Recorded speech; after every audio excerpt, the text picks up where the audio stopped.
la conexión. Son los problemas que nos va generando esta crisis energética, doctor. Lamentablemente San Pedro no hace milagros cada rato. Así. No sé cuándo lo hace. Pero Sí. bueno, vamos a la parte seria. Mire, el, yo he explicado, los jueces toman alguna idea, pero solamente toman algo de la parte teórica cuando yo hablo de que en la delincuencia organizada hay una estructura de poder, una división de trabajo, los roles de la teoría del profesor Guster Jacob, que dice, no todo es responsabilidad de todos, cada quien responde por lo que hace, por lo que deja de hacer, sin duda que sí. Y cuando yo escucho hablar de que la delincuencia organizada, es que no hay pruebas, es un delito de peligro abstracto. ¿Y esto qué es? Voy a ponerlo como ejemplo, en un caso en que a una persona la encuentren, por ejemplo, con un arma y que esa persona es enemigo de otro y que ha planificado y le encuentra en los chats, etcétera, que esa persona había hecho toda una planificación para matar a su adversario y le encuentran el arma, estaríamos ante un acto de un delito o fallido, frustrado o tentativa, donde hay actos idóneos conducentes de manera inequívoca a producir un resultado. Y eso nosotros lo consideramos como un delito de peligro concreto.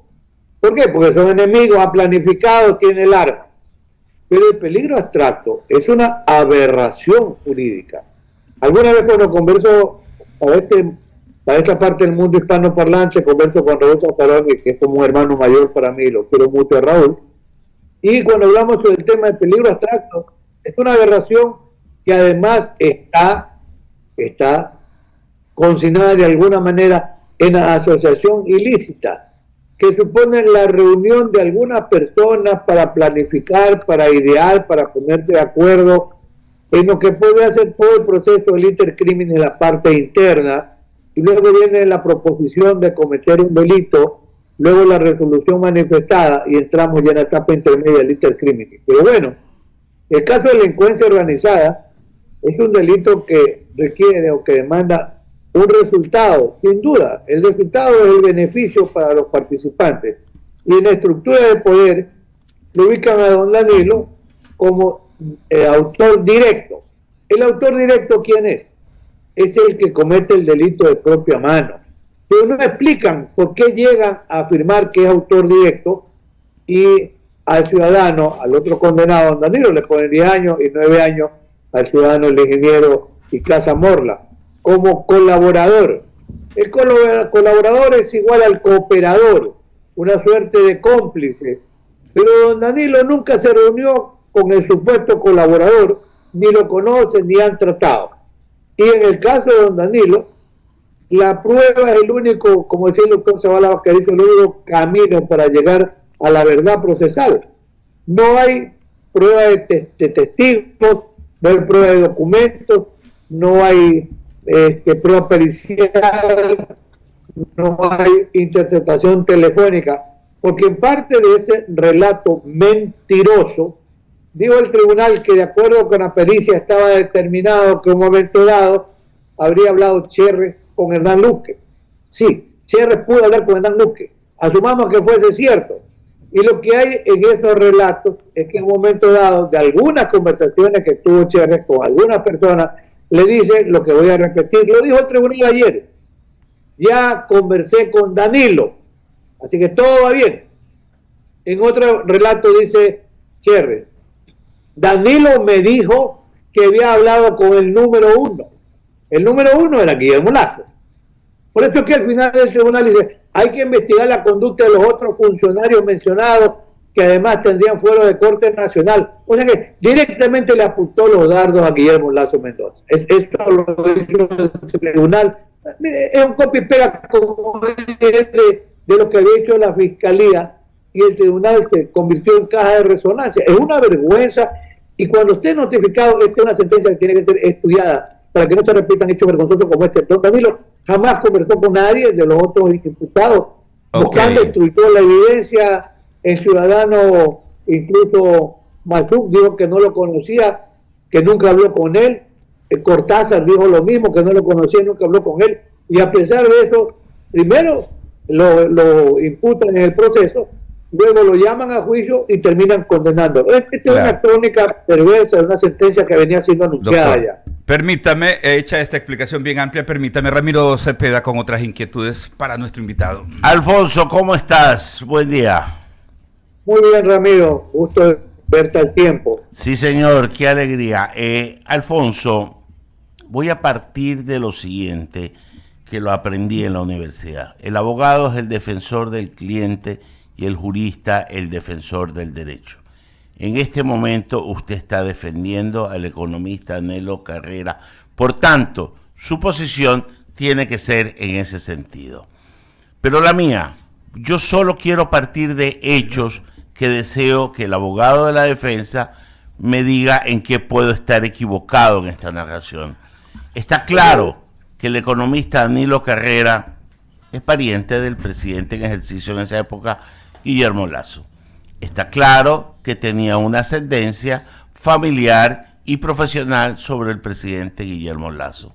También está claro que el señor Danilo Carrera tenía una relación de mucho tiempo con el hoy fallecido señor Cherres.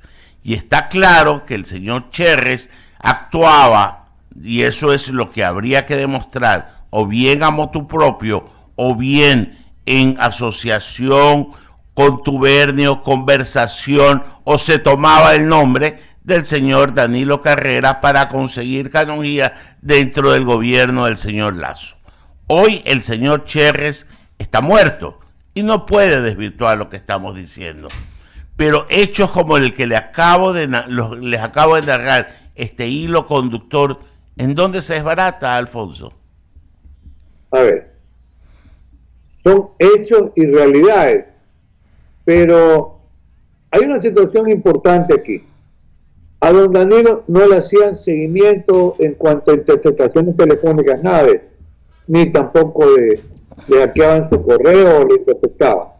En el caso de Cherres, sí, le hacían un seguimiento a él porque la policía venía, según lo que se ha mencionado en el otro caso, León de Troya.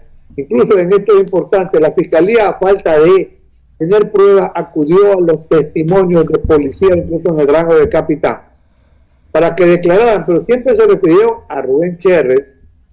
Yo le pregunté en audiencia al capitán, lo que usted ha mencionado aquí en esta audiencia, ¿se refiere o no al caso León de Troya? Es verdad, se refiere al caso León de Troya. No se refiere al caso Encuentro, no, en absoluto. Ojo, incluso la fiscalía llegó a mezclar, pretendió que se unificaran, pero nunca hubo la unificación del caso León de Troya, que es un caso, claro, espectacular, porque tiene que ver con la mafia albanesa, el tráfico de drogas a Europa, etcétera. Pues por ahí está ese proceso todavía. Entonces, se extrapolaron elementos de prueba, pero que no tenían conexidad con el caso Encuentro, por un lado. Por otro lado, a Cherres sí le incautan teléfono, le incautan alguna laptop pequeña, descargan o materializan toda la información de Cherres y no aparece ninguna relación, no hay ningún dato que lo vincule a don Danilo Carrera con la conducta delictiva de Cherres, si ese fuese el caso. Porque claro que lo conocía por tema del tenis, se acercaba a él en el tenis club, como el hecho de haberlo conocido también Danilo Carrera a Hernán Luque Lecaro. No era amigo de él, pero era un antiguo empleado del banco durante 10 años, a quien lo nombra Guillermo Lasso. Guillermo Lasso lo nombra, no porque don Danilo, no hay un documento que diga que don Danilo lo recomendó a Hernán Luque. En el caso de que menciona Ramiro, de Rubén Cherres, yo no sé qué contrato o qué beneficio obtuvo Rubén Cherres. Eso yo no lo sé. Pero lo que sí sé es que en el proceso no hay ningún dato, porque sabes que el indicio es el hecho cierto y comprobado. Yo quiero detenerlo ahí, Alfonso, porque usted ha hablado de dos procesos, León de Troya y el caso Encuentro. ¿En qué momento se juntan estos procesos en una coincidencia de investigaciones? Y podría ser que en León de Troya estaban siguiendo al general Víctor Arauz por algún tema personal de la generala que ya conocemos, ¿ya? Y eso coincide que también lo estaban siguiendo al señor Cherres, y en la casa del señor Danilo Carrera hay una reunión en que va el general Arauz a solicitar que hable con el presidente Lasso, y también estaba el señor Cherres en esa reunión. Y luego después hay una segunda reunión que se realiza en un club en el centro de Guayaquil, en donde también coinciden estas dos investigaciones, investigando por un lado la general Varela al general Arauz, y por otro lado los policías investigando al señor Cherres. ¿Cuál es el factor común? El señor Danilo Carrera. Claro, yo te puedo explicar por qué. Porque es que declara Arauz. ¿Y Arauz cómo llega al domicilio de don Danilo Carrera? Porque Rubén Cherres lo lleva y le dice: quiero que reciba a un general. Y Danilo Carrera me dice: yo no sabía si era general del ejército, no sabía de dónde. Y con aquello que es un general, digo: bueno, conversa conmigo, no lo conocía, y le pregunté: ¿usted es general de la policía? Sí. ¿Usted deseaba conversar conmigo? Sí, don Danilo. ¿Cuál es la razón? Es que, mira, a mí me persigue la general Tania Varela, etcétera, etcétera, y quiero que usted me consiga una cita para que el presidente Lasso me escuche, porque yo tengo el derecho y los méritos para ser comandante general de la policía. Esa es la razón por la cual va al domicilio, llevado por Cherres, ¿verdad? Sí, claro, porque Cherres lo conocía a Danilo Carrera, y Danilo Carrera lo conocía a Cherres por el tema del tenis, no lo conocía como un delincuente, antes de estos hechos. Entonces, ¿qué pasa? Danilo Carrera no le da ninguna respuesta, y le dice: pero usted pretende que yo hable con Guillermo Lasso. Mire, eso no está a mi alcance, sinceramente. Pero, ojo, luego está en una reunión en el banco donde está, menciono Pocho Jar, está el ex gobernador también, Vicente Tallano. Y ahí aparece nuevamente, seguramente conocía a Arauz que había esa reunión para un almuerzo. Y aparece Arauz y ahí también está Cherres. Y Arauz le vuelve a decir: vea, yo estoy esperando a don Danilo que usted por favor me confirme la posibilidad de hablar con el presidente. Y don Danilo le dice, y lo declaró a Arauz. ¿Qué le dice? Mire, no está a mi alcance hacer eso. Lamentablemente no puedo servirlo. Y eso está declarado por Arauz en el proceso. Correcto. Ahora, lo que yo quería definir, Alfonso, era el hilo conductor y que ambos convergían en la persona del señor Danilo Carrera. Pero dejemos ahí los hechos porque hay una sentencia. ¿Cómo va a operar la defensa del economista Carrera ya cuando se traduzca escrito esta sentencia? ¿Cuáles son los recursos horizontales y verticales que pueda tener la defensa? Primero que explique el tribunal cómo es eso que la delincuencia organizada es un delito de peligro abstracto. Seguramente no lo saben. ¿Vas a pedir aclaración entonces? Claro, en ampliación de aclaración. Luego que explique, mire, y tú sabes por qué eres abogado, Ramírez. El derecho a la defensa es un derecho inviolable, inquebrantable, garantía constitucional. Y el ejercicio del derecho a la defensa también se materializa con el testimonio del propio acusado. Danilo Carrera pudo guardar silencio y él declaró por propia disposición de él, en una extensa declaración, y el tribunal y esto hay que tomarlo muy en cuenta ustedes que hacen medios de comunicación. Mire, la Constitución política que dice que los procesos penales son orales, públicos y contradictorios. La limitación está en el Código Orgánico Integral Penal, solamente la reserva para delitos contra la seguridad interior del Estado y delitos sexuales. Pero los tribunales aquí se inventan e impiden que puedan los medios de comunicación transmitir en vivo y en directo las audiencias. Excepcionalmente lo hace la Corte del Ecuador en algunos casos, como lo hace la Corte de Perú, la Corte colombiana y cualquier otra corte en el mundo entero. Pero aquí está limitado a los medios de comunicación y dice: salgan de la sala. Es que eso no es constitucional. Lo que dice el Código Orgánico Integral Penal es que los medios de comunicación no pueden grabar las audiencias, no que no pueden transmitirlas. Entonces, todo se vuelve un secreto, y entonces en audiencia declara a don Danilo un extenso testimonio donde él narra los hechos, como lo conoce a este ciudadano, incluso de Cherres, pero el tribunal tenía que decir, porque esa es la obligación cuando se valora la prueba, decir por qué razones, qué dijo Danilo Carrera, dijo esto, y nosotros tribunal, por estas razones, en la valoración racional de la prueba, desestimamos el testimonio de Danilo Carrera. No hizo una valoración correcta y racional de la prueba, ni siquiera valorando el testimonio de Danilo Carrera, que es un elemento de descargo, Ramírez.